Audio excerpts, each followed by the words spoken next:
Hello and welcome to the Away Day Experience Show. My name's Sam Davis. And I'm Tigzy. Of course you are. And on this show, we chat about the away day experience at the last match that AFC Bournemouth played away from Dean Court. And we've got a couple to catch up on, but today we're going to be covering a club that's fairly local to us. And away games, Tigz, they're always really special, aren't they? Oh, yes, they are, especially when you get a result. But we won't talk about that too much. Yes, an exciting one coming up. It is... Oh, Bristol City! And you know what? It's even nicer when you spend a weekend in the city as well. Yeah, and we had a cracking one, didn't we, Sam? Celebrating your birthday, if I remember rightly. Just about remember rightly. I think it was the case. It was the case. And look, if you have seen the videos before, you'll know exactly what we do. We'll try not to take the result into consideration, but judging by the fact we're unbeaten, we're doing well in all our games this season, bar on the odd draw. So really, it should be a level playing field, especially in this fixture as well, where Bournemouth ended up defeating the Robins 2-0. So to rate it, as I say, we won't talk about the football, but we will talk about, as you can see at the bottom of your screen, the pre-match experience. That's getting there, that's parking, that's the pubs beforehand, the vibe, the stadium itself, what we think of the building, the structure, the space in front of your legs, all of those kind of things that refer to the stadium experience. Also the concourse and facilities as well. How much space there is, what the facilities, the toilets are like, what you can do, what you can't do. Also food and drink as well. Always important part of an away day, isn't it? The food and drink. And I know you had something at half time at Ashton Gate. I did. And we'll have to talk about it later on, definitely. Absolutely. Yeah. Also the view as well, actually, because look, some older stadiums have got pillars in front of you or whatever, but this one's a recently redeveloped stadium. So we were in the Atio stand. What was it like? We'll find out about that. And also the home fan decibel level. We've not exactly been treated to many riches. As Benjamin Bloom says, we're going to try to leave our bias at the door. So we'll also take into account the fact that some matches are Saturdays and some in midweek. And sometimes the pre-match experience for a midweek match might not be as good. But anyway, we're just going to play the cards we're dealt. So firstly, it is all about the pre-match experience. Tigzy, Bristol City, what did you think about it, mate? Well, this is a really, really interesting one because we travelled up together, Sam. It was a nice, steady drive up there, very accessible for us in order to get to Bristol. We parked up and we got to the first pub, which you yourself had promoted as the pub to be, the pub to go to, the place to enjoy a nice beverage. And of course, when we got there, Sam, because, and I am blaming you, because of your constant reminders to everybody on Twitter and through the YouTube, the place was packed. I mean, there was a queue out of the door. It was very difficult to get a pint. I had to wait a long, long time. You can see that the staff there were looking a little bit frantic, a little bit rushed, and it was tricky. By the time you got there, I think the queue was. I think some people were actually in the water, in the river, because they queued so far back. So I do have a kind of skewed view from that point of view of our match day experience. We then moved to somewhere else. Yeah, so we were at the Cottage Inn to start off with. Yeah, Cottage Inn, that's right. And then we went to the Pump House. Now, we could have gone to the Nova Scotia, the Rose of Denmark, the Orchard Inn. There was also Bristol Beer Factory as well. And some other fans have said how brilliant those places were. We went to a place that was slightly more gastropub, didn't we? We did, and they weren't excited to see us, I think. There were, because there was, I think there was about 8 or 9 of us in our group, and we came up to the entrance, and it was some steps going up to this sort of decking area with lovely seats and people quietly enjoying their food in the tranquility of the nearby river. And then we rock up, and they're like, "Oh, look, you've all got shirts on, Bournemouth shirts on. I'm not sure if we can let you in." We had a bit of a moan, and then they eventually did let us in. Well, when you got Tom Jordan with us, who can go to the front of the queue and say, "Do you know who I am?" Yeah, then it's all good. Yeah, exactly. Yeah, and I think there were a few faces in there that recognised Tom, and the argument was, well, they got in, but the main man can't. What's going on? So they had to let us in. It was a very subdued but beautiful moment where we were able to converse in relatively quiet surroundings. Yeah, it never happens.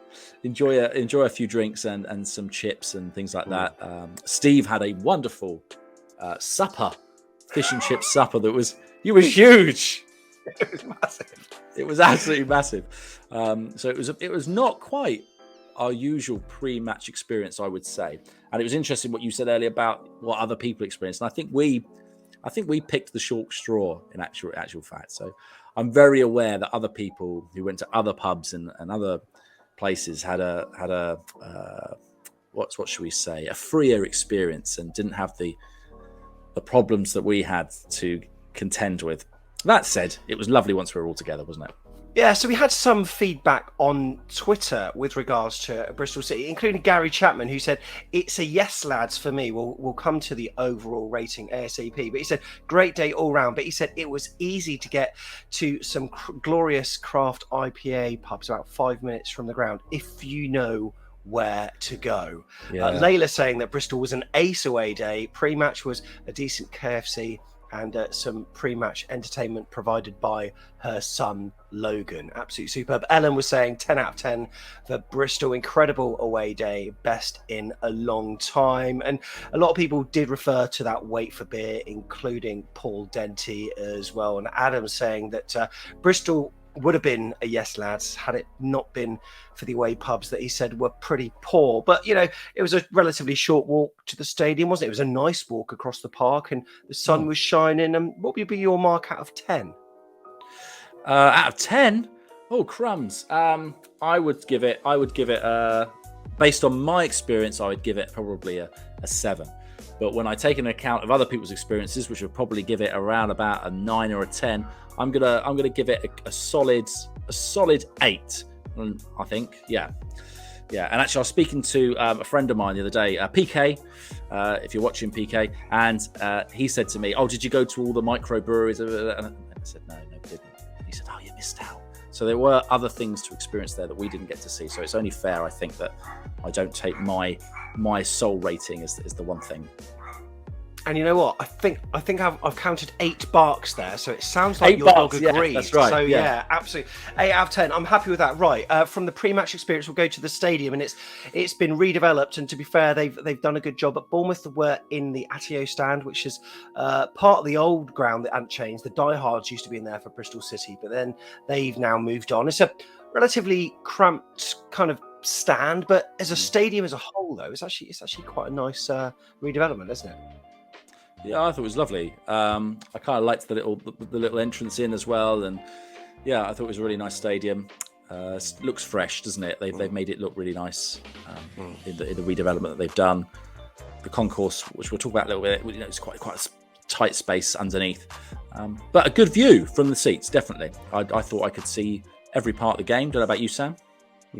Yeah, it was all good for me. And also we've got some footage here from Rob Trent from Access Advisor. Do make sure you check out his video. We'll pop a card at the top of the screen, and there you can see his thoughts. I mean, Rob's always fairly positive, but he will bring up any issues if there are any via his channel. And I think, you know, if you're in a wheelchair or you need to liaise with staff or contact staff, then obviously, you know, you're going to experience those touch points more than maybe what you would if you were an able-bodied fan that all they need to do is basically order a pint at half-time or whatever. But I think as a stadium as a whole, probably a thumbs up from us. What are you going for out of 10? Yeah, I'll give it a thumbs up too. I'll give it another 8, I think. 8 out of 10 for Tigzy there. Loving your work. Now, I don't know about you, mate. The concourse, I found it to be very, very cramped. And that was 2,300 fans out of a 4,000 capacity of what that holds. I mean, that with 4,000, it would have been just horrible. But, well, you know, what were your thoughts on it? Yeah, I tend to agree, really. I mean, there were doors either end, and I wonder if they could have been opened up to kind of spread us out a little bit more. But certainly it was a bit squishy. At half time, I remember it being so. It wasn't too bad when everyone was coming in, everyone was leaving. There was a nice flow for people to move through, but it was just when everyone was sort of penned in like that, it did feel a little bit tight and very kind of narrow. That's the best way I can describe it, really. If anyone's been to Vicarage Road, it reminded me of Vicarage Road, actually, in the away section there, where it is really, really tight. And yeah, this one's, facilities, bog standard toilets, excuse the pun, but I thought it was a little bit cramped, and you are on a stand that I presume at some point will probably be redeveloped. So, but it's kind of nice to have that mix of the old and the new within the same ground. So, in terms of concourse and facilities, what are you giving it? There's nothing really wrong with it, is there? I mean, they can't help the fact that it's a little bit cramped. We all fitted in, and there was toilets, and they were easy to get to, as you say. So, a 7. Love it. 7. The Tigz there, superb. Right, food and drink. Firstly, one thing I would say, impressive that they do some really good entertainment outside the ground, by the way, and lots of outside food vans as well. And I think some people were alluding to that on Twitter as well, saying that there were all sorts of snacks available outside the ground. Inside the ground, you had something at half time, didn't you? Yeah. Little insight here. Lucy went down a little bit early to get something to eat and get something for you as well, Sam. But you didn't want it, so you. I'm grateful. So I had it. It was a nice piece of cardboard that had been pasted with kind of onion and cheese, and it was really, really, really hot. I mean, took probably 45 minutes for me to be able to eat it, to be honest. And it was all they had left. So clearly, and that was the start of half time. That was the very start of half time. We missed the Jordan Zamora goal. So even then, we go down to get food, and even at that point, they didn't have any. Yeah, they didn't have any. Didn't have anything. That was it. So not good. I think that's probably the kindest I can be, really, in terms of food. Drink, they had all the options. They had different lager. I think they had lager there, didn't they? And they had hot drinks and stuff. But yeah, food, not great.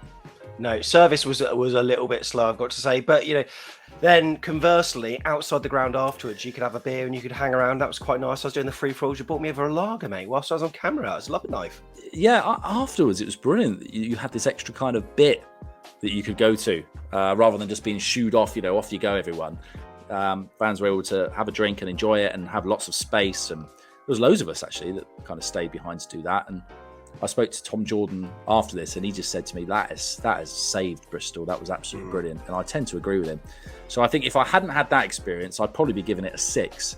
But because I just had that bit at the end there, and it may sound a little bit skewed to say so, but I'm pumping this one way up. I'm going up to a 9.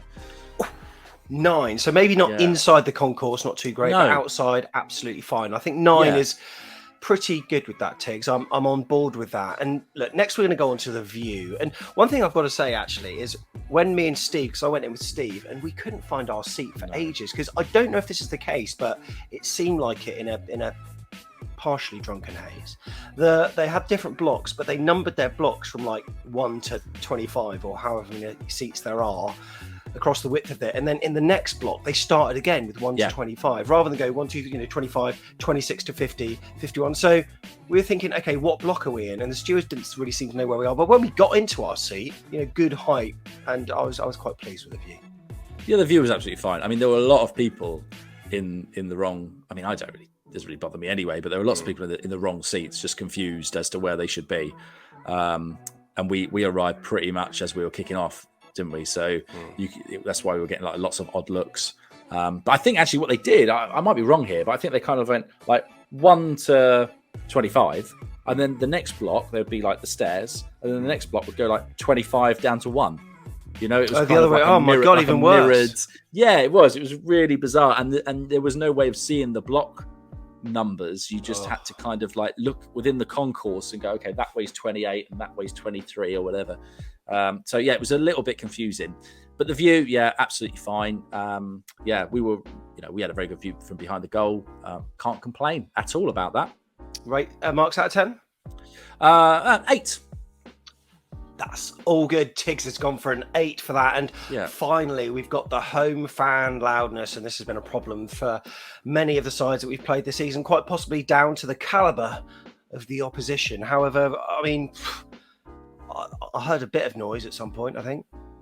Yeah, they rallied behind them, which oddly kind of coincided with a time when their team suddenly then started performing for 5 or 10 minutes, and then when the hush came again from the fans, the performance tailed off, and it was plain sailing for us back into our usual pattern of play. But yeah, I don't really know with this. You're going to ask me for a number at this, and I can't remember what we've given other people for this, but it's much the same as our other away day experiences, in my opinion. So it sounds like it's going to be a sort of a 3 or a 4, but I would, probably 3, if that.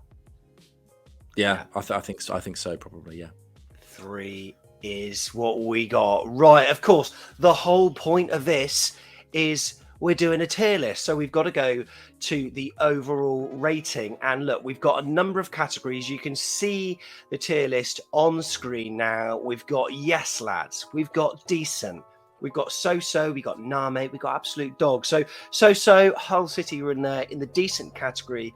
We've had 4 clubs: Forest, Birmingham City, Cardiff, and also Peterborough United as well. Bristol City, Tigz, what is your overall rating? Where are you going to put this? Come on.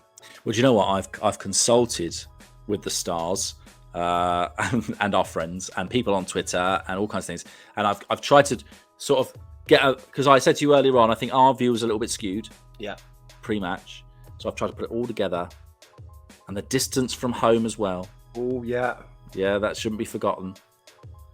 And the fact that they serve Guinness, although I'm not trying to be biased. A lot of places don't. Yeah. I'm going to put it in. Yes, lads. Oh! Fair play to Bristol City. Bristol, you've managed to somehow grasp victory from the claws of defeat. Is that right? Yeah, I think that's about right. Yeah. Claw victory from the... Whatever. One of them. Tell you what, yeah, fair play. And look, I think you're probably right. Our pre-match experience was probably skewed, but afterwards in the city, after the great, you know what? It's a lovely weekend, isn't it? And as Gary Chapman said, and he's the professor. We're gonna go with what he says. It's gonna be a yes, lad. So that is our current tier list. We got Stoke coming up. We got Reading coming up. There's also going to be Millwall soon as well. Can you see any other teams that you think might sneak into that top category as well? Currently, no. Maybe Fulham. I mean, that's a way off. Fulham might, yeah. I think that might be a good one. Maybe Reading. Maybe Reading. Not too far away. That's a bonus.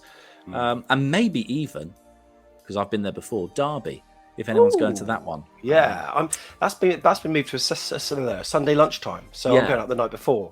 So they're going to premiere in somewhere. So yeah, looking forward to that. But anyway, I looked forward to this, and I'm glad I did, because it was wonderful, Tigz. Thank you for your company. Really appreciate it. Oh, thank you for having me on, mate. A pleasure as always. What can they do if they like this video? Not just Bournemouth fans, but other fans of EFL clubs, right? Yeah, definitely. I mean, it'd be really lovely if you could give us a like. If you only like the way that we look, then why not subscribe? You could also, if you really love these videos so much, you need to know exactly when they come out. Do the little bell thing.